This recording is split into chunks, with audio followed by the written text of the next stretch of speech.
Check out my epic birthday feast we had this past weekend. It's a ribeye marinated in homemade teriyaki sauce with orange zest herb butter, crunchy corn, and my birthday tradition, fried green tomatoes.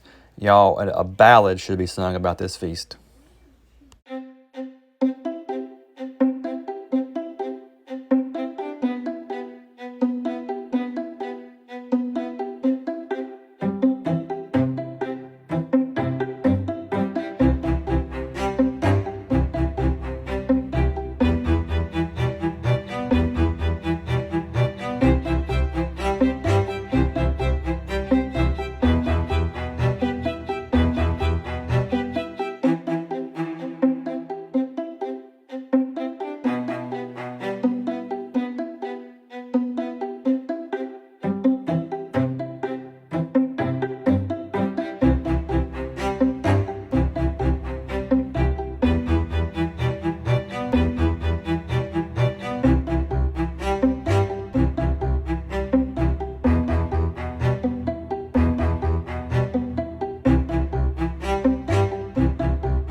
Hit pause and just admire the color in that meat.